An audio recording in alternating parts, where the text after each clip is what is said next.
Hello friends, AKB study अड्डा में आपका स्वागत है। इस चैनल पर मैं आपके लिए वैदिक काल से संबंधित इंपॉर्टेंट वीडियो लेकर आई हूँ आज। इससे पहले मैंने सिंधु घाटी सभ्यता के ऊपर वीडियो बना दिए हैं। अगर आपने नहीं देखा है तो वो वीडियो आप देख सकते हैं। ये जीएस पॉइंटर से लिए गए इंपॉर्टेंट क्वेश्चन है जो आपके प्रीवियस ईयर में पूछे गए क्वेश्चन का एक कलेक्शन है। अगर आप इन क्वेश्चन को कर लेते हैं, इनकी प्रैक्टिस कर लेते हैं तो आपके लिए एग्जाम के लिए बहुत ही इंपॉर्टेंट होने वाला है। बहुत सारे क्वेश्चंस इससे क्या हो जाएंगे, आपके रिवाइज हो जाएंगे। ये एक तरह से फास्टेस्ट रिवीजन होने वाला है। तो चलिए स्टार्ट करते हैं आज का वीडियो। आज हम लोग देखेंगे वैदिक काल से जितने भी क्वेश्चंस पूछे गए हैं प्रीवियस ईयर में। देखते हैं कौन कौन से क्वेश्चन पूछे गए थे। पहला है आर्य शब्द इंगित करता है। तो किसे इंगित करता है आर्य शब्द? ये करता है श्रेष्ठ वंश को। श्रेष्ठ वंश को। नेक्स्ट हम लोग देखते हैं क्लासिकी संस्कृत में आर्य शब्द का अर्थ है। तो आर्य शब्द का क्या अर्थ होता है? पहले एक उत्तम व्यक्ति। क्लासिकी संस्कृत में आर्य शब्द का अर्थ होता है एक उत्तम व्यक्ति। नेक्स्ट क्वेश्चन बनता है आपका सबसे पुराना वेद कौन सा है? तो आप जैसा कि जानते ही हैं 4 वेद हैं कुल। ऋग्वेद, यजुर्वेद, सामवेद और एक अथर्ववेद है। नेक्स्ट क्वेश्चन आपका क्या है? सबसे पुराना वेद क्या है? तो ऋग्वेद सबसे पुराना वेद है। नेक्स्ट क्वेश्चन है त्रयी नाम है। तो त्रयी किनका नाम है? तो 3 वेदों को त्रयी कहा जाता है।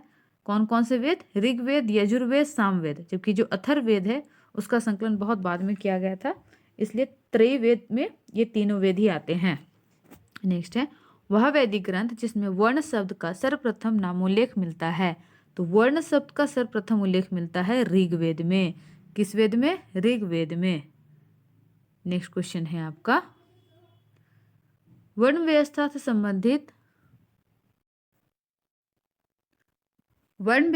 संबंधित पुरुष सूक्त मूलतः पाया जाता है। तो ये पुरुष सूक्त जो है जिसमें वर्ण व्यवस्था से संबंधित प्रावधान दिए गए हैं ये है ऋग्वेद में। ऋग्वेद के पुरुष सूक्त में वर्ण व्यवस्था से संबंधित बातें कही गई है। नेक्स्ट है हम लोग देखते हैं सुमेलित करना है। अथर्ववेद में क्या मिलता है? तो औषधियों से संबंधित। अथर्ववेद किससे संबंधित है? तो औषधियों से।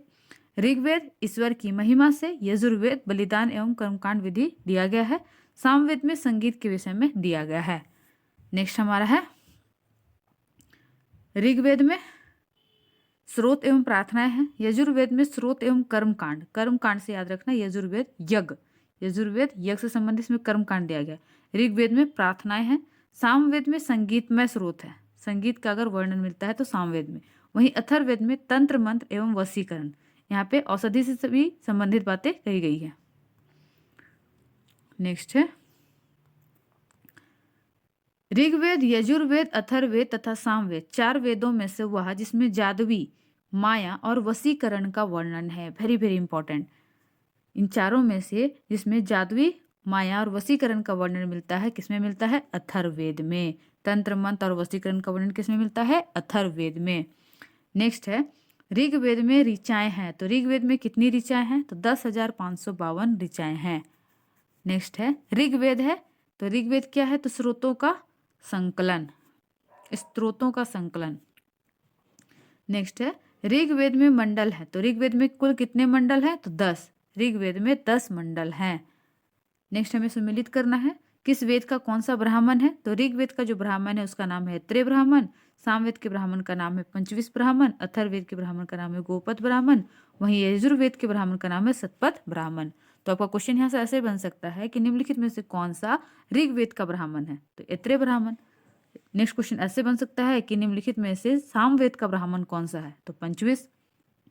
तो इस तरह से क्वेश्चन बने होंगे। तो आप लोग याद रखना, इंपॉर्टेंट फैक्ट्स है, ये याद कर लेना आप लोग। ऋग्वेद का कौन सा ब्राह्मण है, इससे क्वेश्चन बनते हैं। नेक्स्ट है ऋग्वेद का वह मंडल जो पूर्णतः सोम को समर्पित है। तो ऋग्वेद का 9वां मंडल पूर्णतः सोम को समर्पित है।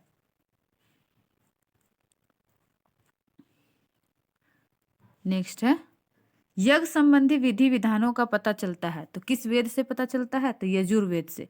यज्ञ से संबंधित जो विधि विधान दिए गए हैं यजुर्वेद में दिए गए हैं। नेक्स्ट है प्रत्येक वेद के लिए अलग अलग ब्राह्मण ग्रंथ लिखे गए हैं।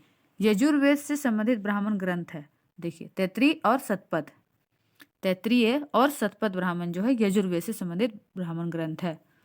नेक्स्ट है यजुर्वेद, सामवेद, अथर्ववेद में से वह जिसका संकलन ऋग्वेद पर आधारित है। तो सामवेद का संकलन पूर्णतः ऋग्वेद पर आधारित है। नेक्स्ट क्वेश्चन है आपका, तक्षशिला, अंतरंजी खेड़ा, कौशाम्बी एवं हस्तिनापुर में से वह स्थल जिसकी खुदाई से लौह धातु के प्रचलन के प्राचीनतम प्रमाण मिले हैं। तो लौह धातु के प्रचलन के प्राचीनतम प्रमाण मिले हैं अंतरंजी खेड़ा से। नेक्स्ट है उपनिषदों का मुख्य विषय है। तो उपनिषद जो है जिनका विषय है दर्शन, फिलोसफी इनका विषय है। नेक्स्ट है ऋग्वेद, परवर्ती संहिताएं, ब्राह्मण तथा उपनिषद में से वह वैदिक साहित्य जिसमें मोक्ष की चर्चा मिलती है। मोक्ष की चर्चा किसमें मिलती है? तो मोक्ष की चर्चा मिलती है उपनिषद में। मोक्ष की चर्चा मिलती है उपनिषद में। नेक्स्ट है मोक्ष शब्द का सबसे पहले उल्लेख हुआ है। तो कहाँ हुआ है? श्वेताश्वर उपनिषद में। मोक्ष शब्द का सबसे पहले उल्लेख हुआ है श्वेताश्वर उपनिषद में। नेक्स्ट क्वेश्चन है, अध्यात्म ज्ञान के विषय में नचिकेता और यम का संवाद, ये वेरी वेरी इंपॉर्टेंट है, स्टार मार्क कर लेना आप लोग। जिस उपनिषद में प्राप्त होता है वह है कठोप उपनिषद। कठोपनिषद में यम और नचिकेता के संवाद का उल्लेख किया गया है, या उसके विषय में वहां पे जानकारी मिलती है। नेक्स्ट है उपनिषद काल के राजा अश्वपति शासक थे। तो कहाँ के शासक थे? कैकेयी के। नेक्स्ट है वैदिक साहित्य का सही क्रम, ये इंपॉर्टेंट है, इसे भी स्टार मार्क कर लेना आप लोग। वैदिक संहिताएं, सबसे पहले वैदिक संहिताएं लिखी गई, वही 4, ऋग्वेद, यजुर्वेद, सामवेद, अथर्ववेद। उसके बाद उसका ब्राह्मण आया, फिर आरण्यक आया, फिर उपनिषद। उपनिषदों की रचना बहुत बाद में हुई थी। नेक्स्ट है आरंभिक वैदिक साहित्य में सर्वाधिक वर्णित नदी है, सर्वाधिक वर्णित नदी इसका वर्णन सर्वाधिक बार किया गया है वो है सिंधु नदी। सिंधु नदी। नेक्स्ट है वैदिक नदी अस्किनी की पहचान की जाती है। तो यहाँ से भी पूछा जाता है वैदिक नदी जो अस्किनी है उसकी पहचान की जाती है चेनाब नदी से। नेक्स्ट है ऋग्वेद में जिन नदियों का उल्लेख अफगानिस्तान के साथ आर्यों के संबंध का सूचक है, ये नदी बताते हैं कि अफगानिस्तान के साथ आर्यों का संबंध था। तो वे कौन सी नदी है? तो कुंभा और क्रुमु। कुंभा और क्रुमु। नेक्स्ट है कुछ वैदिक नदियां जिनका आधुनिक नाम है, देखते हैं हम लोग। कुंभा कहा जाता था काबुल की नदी को, काबुल नदी को। वहीं परुष्णी कहा जाता था रावी नदी को, सदानीरा गंडक को, सतुद्री सतलज को। तो ये नदियों का नाम आप याद कर लिए, बहुत बार क्वेश्चन पूछे गए हैं विभिन्न एग्जाम में, बहुत ही इंपॉर्टेंट है ये वाला। वैदिक नदियां, यहाँ से क्वेश्चंस रहते ही हैं। नेक्स्ट है वेदोत्तर काल में प्रचलित प्रथा चतुष्टय, जो प्रथा थी चतुष्टय वो क्या थी? तो हम लोग कहते हैं ये 4 पुरुषार्थ, धर्म, अर्थ, काम और मोक्ष, ये 4 पुरुषार्थ थे। वहीं 4 आश्रम कौन से थे? तो ब्रह्मचर्य, गृहस्थ, वानप्रस्थ, संन्यास। ये वेरी वेरी इंपॉर्टेंट है, इससे कई बार क्वेश्चंस बने हैं।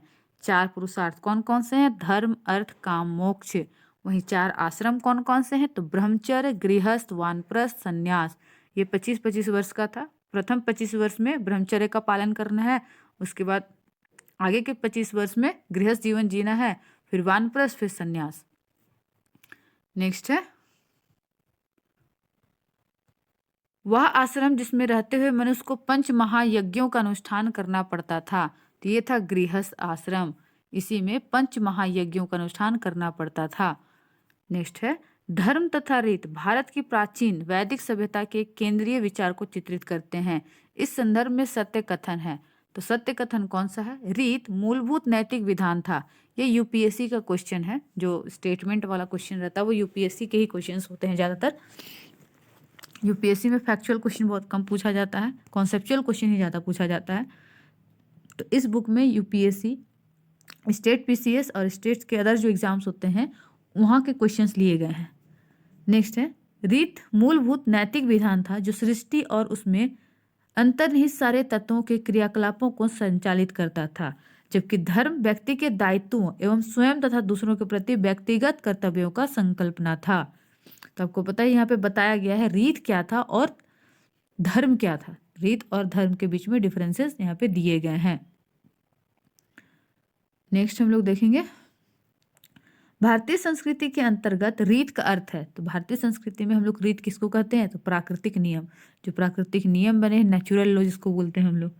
नेक्स्ट है वैदिक देवताओं में उनका पुरोहित माना जाता था बृहस्पति को। वैदिक जो देवता थे उनमें जो पुरोहित थे वो कौन थे? बृहस्पति, गुरु। नेक्स्ट है लोपामुद्रा, गार्गी, लीलावती तथा सावित्री में से वह ब्रह्मवादिनी जिसने कुछ वेद मंत्रों की रचना की थी। तो लोपामुद्रा ने कुछ वेद मंत्रों की रचना की थी। ये भी VVI क्वेश्चन है, इसे भी आप लोग स्टार मार्क कर लेना। नेक्स्ट है ऋग्वैदिक काल में निष्क शब्द का प्रयोग एक स्वर्ण आभूषण के लिए होता था, किंतु परवर्ती काल में उसका प्रयोग हुआ सिक्का के रूप में। जो निष्क शब्द है ऋग्वैदिक काल में वही क्या होता था? स्वर्ण आभूषण, जबकि बाद के समय में यही क्या बन गया? सिक्का। सिक्का के लिए निष्क शब्द का प्रयोग होने लगा। नेक्स्ट है ऋग्वैदिक काल में निष्क आभूषण था। किस चीज का आभूषण था? तो ये गले का आभूषण था। प्राचीन भारत में निशाका जाने जाते थे, तो निशाका क्या था? स्वर्ण आभूषण। प्राचीन भारत में निशाका क्या थे? स्वर्ण आभूषण। नेक्स्ट है आपका 14वीं सदी ईसा पूर्व का बोगज कोई अभिलेख महत्वपूर्ण है, क्योंकि ये क्यों महत्वपूर्ण है? क्योंकि यहाँ से प्राप्त अभिलेखों में वैदिक देवताओं एवं देवियों का नामोल्लेख प्राप्त होता है। इस अभिलेख से वैदिक काल के जो देवी देवता थे उनका नाम प्राप्त होता है। नेक्स्ट है वह अभिलेख जो ईरान से भारत में आर्यों के आने की सूचना देता है। यहाँ से क्वेश्चन बन सकता है वह कौन सा अभिलेख है जिससे पता चलता है कि आर्य जो है ईरान से भारत आए थे? तो ये है बोगज गोई अभिलेख। नेक्स्ट है शंकराचार्य, एनी बेसेंट, विवेकानंद तथा बाल गंगाधर तिलक में से वह जिसने आर्यों के आदि देश के बारे में लिखा था। तो वह कौन थे जिन्होंने आर्यों के आदि देश के बारे में लिखा था? तो बाल गंगाधर तिलक जी ने लिखा था। नेक्स्ट है शतपथ ब्राह्मण में उल्लेखित राजा विधे माधव से संबंधित ऋषि थे। तो कौन थे? ऋषि गौतम राहुगण। ऋषि गौतम राहुगण। नेक्स्ट है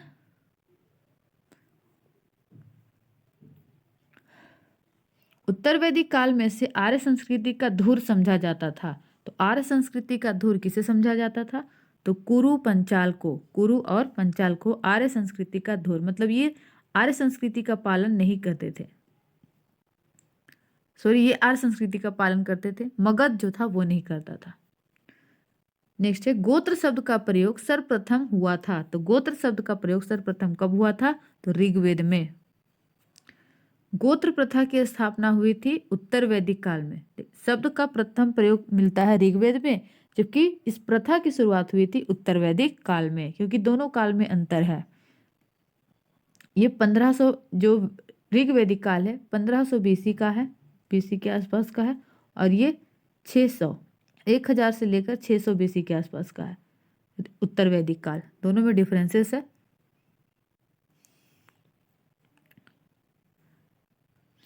नेक्स्ट है पूर्व